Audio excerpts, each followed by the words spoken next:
And I think in a lot of places you get people who clash, people who don't want to be there. And I think it's just more like a family than, this is my teacher and this is my student.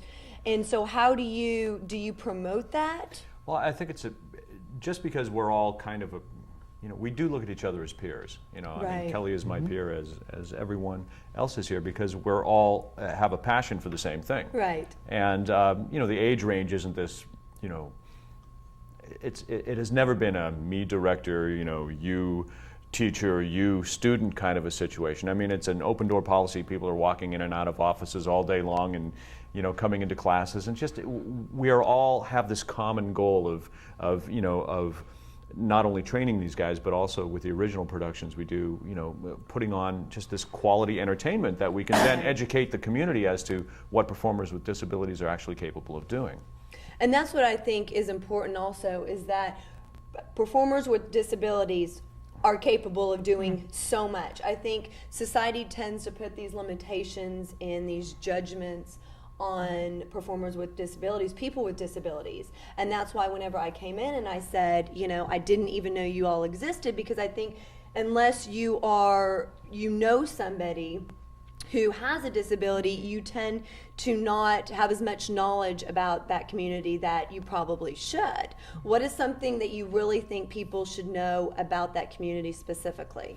Well, one of the things I think that we're promoting, and this may be a kind of a end-around run on how to get to the question, but when we are writing projects or producing projects, we don't necessarily make them disability specific. Right. It's not about the person's disability. Right. It's about a person with a disability that can be an attorney, or can be a secretary, or can be a chef, or can be whatever. Right. And I think that's important also I think I'm going to let Diana speak about that too, because it's one of her passions. Right. So tell me. Why don't you fill that in? I think one of my passions, I hope to be cast in roles that are disability specific, but I'm also a daughter, I'm also a friend, hopefully one day a wife. Anyone else? Yeah, but that's another show. But I want to be seen, and I want for my students to be seen as we can play the neighbor. We can play the girl or guy in that store. And yes, they have disabilities, but that's okay.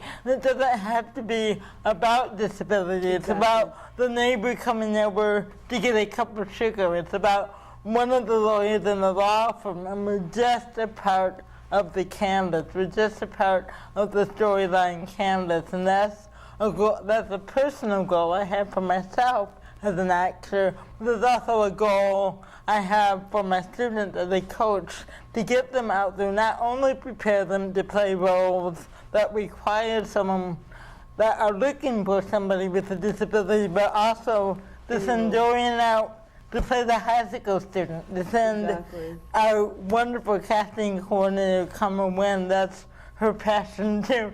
I think I got everyone there. She's a very fabulous person. Yeah, she's awesome.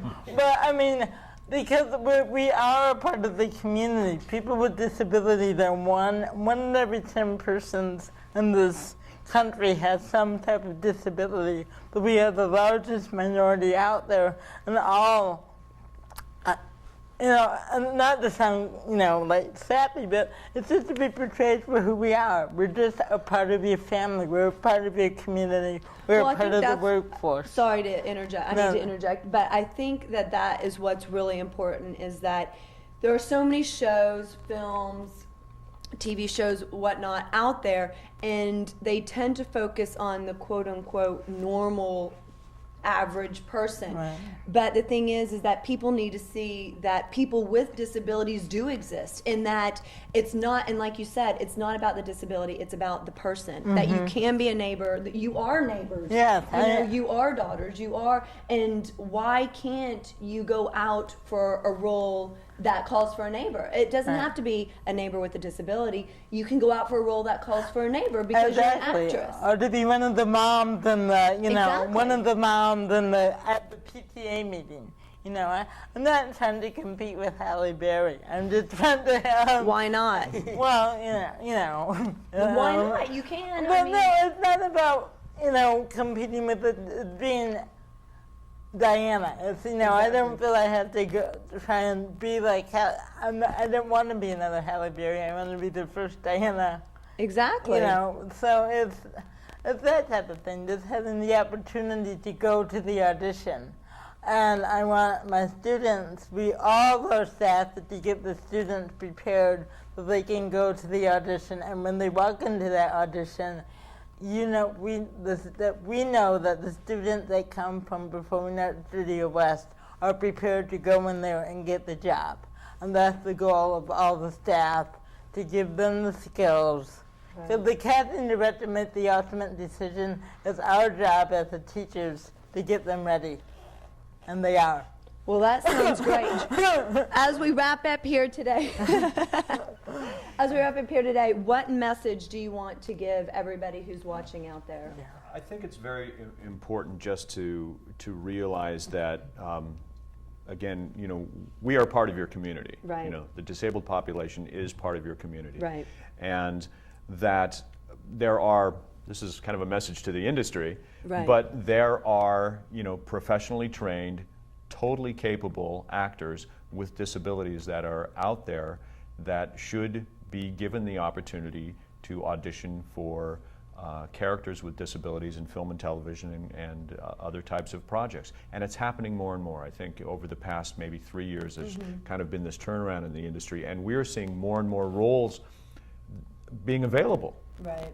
And it's imperative, I think, that the industry realizes, you know, that we are out there, and not just us as an agency, right, but also, you know, actors with disabilities that come from any acting school, or any different, you know, organization that supports, you know, people with disabilities in the arts, and that we are very, very capable of filling those roles and doing it professionally and with awesome results. Well, I think it all starts small. It all starts with y'all not thinking of yourself you know, in a certain light. And whenever you don't think of yourself that way, it allows everybody else to be more open-minded and to have more knowledge about how we should change perspectives, how we should view you.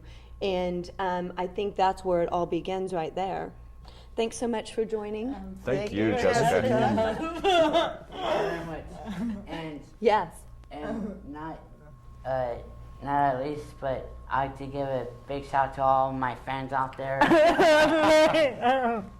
And just wait to all of them everywhere. Perfect, Nick. Thanks. Everyone says hi back to you, I'm sure. Thank you so much for joining us today. And let's all keep in mind not only about this studio, but that there are people out there with disabilities who are just as capable of, quote unquote, the normal people out there, maybe more capable in a lot of situations. So let's keep our minds open. And, you know, if you need more information about this studio or about John or any of the actors or actresses that you see here today, please feel free to email me in the email at the end. And one more thing, they got here in a limousine today, so I need to say thank you so much to Nice Limousine, and their address and phone number will be in the credits. Thanks so much.